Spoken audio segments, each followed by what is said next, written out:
Once again, we'd like to welcome you in today's edition of The Morning Call. The struggle continues. It is the call of protest leaders in Sudan who have rejected a military takeover after seizing power from President Omar al-Bashir. In a televised statement on Thursday, the country's defense minister, General Awad ibn Auf, confirmed the ouster of the 75-year-old leader, saying he had been taken to a safe place after being arrested. Celebrations from the thousands of protesters were however short-lived when the head of the Supreme Security Committee announced that the military council would run the country for a 2-year transitional period before elections are organized. But according to organizers of the 4-month-long demonstrations, the demands of the revolution have not been respected. They have vowed to carry on with the protests in defiance of a curfew imposed by the military. The leaders of Sudan's protest movement have rejected the army's coup d'etat that deposed President Omar al-Bashir and replaced by a transitional military council. They have therefore called on the people to continue their sitting outside the army headquarters in Khartoum and across the country until their demands are met. The Alliance for Freedom and Change said in a statement, quote, "The regime led a military coup by presenting the same faces whom the people have risen against in recent months," end of quote. The activists are demanding that power be handed over to a civilian government. Sudan's defense minister, Mohammed Ahmed Ibn Auf, announced that Bashir had been removed from power and detained by the army, adding, "A 3-month state of emergency has been imposed." Protesters began a sitting outside the army headquarters and presidential palace over the weekend, in the largest rally since anti-government demonstrations began in December. Meanwhile, the Russian government has condemned the army's takeover, describing it as unconstitutional. Moscow was a key ally of Sudan's ousted leader, Omar al-Bashir. J'ajoute que l'Union africaine, elle aussi... The African Union has also expressed its dissatisfaction with the military's takeover of the public authorities. Other actors in the international community have in turn reacted to the Sudanese news.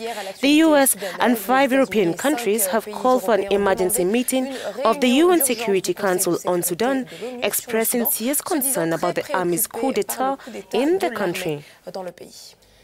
Hafiz Mohammed of Justice Africa Advocacy Group joins us now to talk about the latest developments in Sudan. Always good to have you in the program, Hafiz. Did President Omar al-Bashir ouster come as a surprise to you that he actually stepped down from office? No, it's not a surprise, actually. He lost authority because... No, it's not a surprise, actually. He lost. And these demonstrators have a very clear objective, which is for him to go.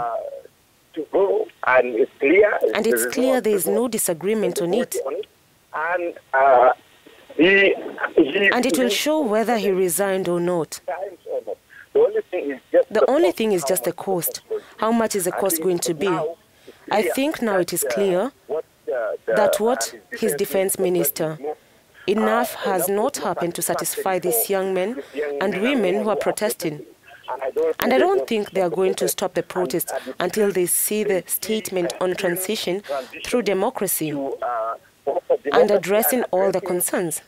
Until that happens, I don't think the protests are going to stop. Yes, Bashir is done, but the regime is still there.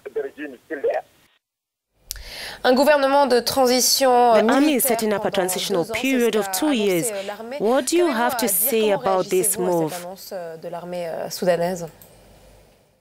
Yeah, I think that the issue is not the terms of the transition, but who is going to run it. Yes, I think the issue is not the period of the transition, but who is going to run it, and in a dictatorial way. That is what they don't want. They're taking the posterity from the protesters and demonstration.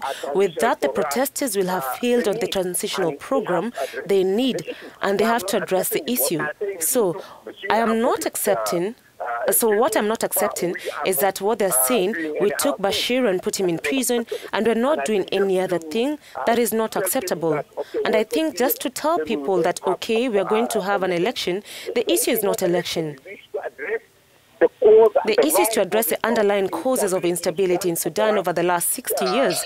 The issue is to address the issue of the displaced people, the corruption, all these issues and transitional justice is what people want. But the military staying in power and the handover after 2 years is not a genuine and a proper transition. And there seems to be a split within the military ranks. We are seeing younger officers siding with protesters and older ones with the regime. Is this likely to have an impact in the near future?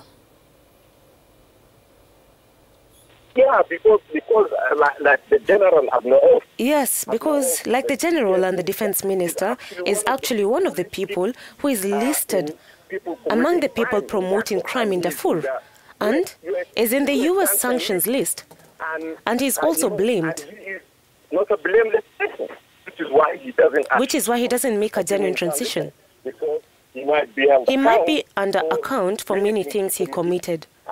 And that is why he is not serving a genuine transition and accountability for the crimes. And accountability for the crimes. He didn't mention anything about the crimes. He didn't mention anything about the crimes, about the people being killed, about addressing all the problems.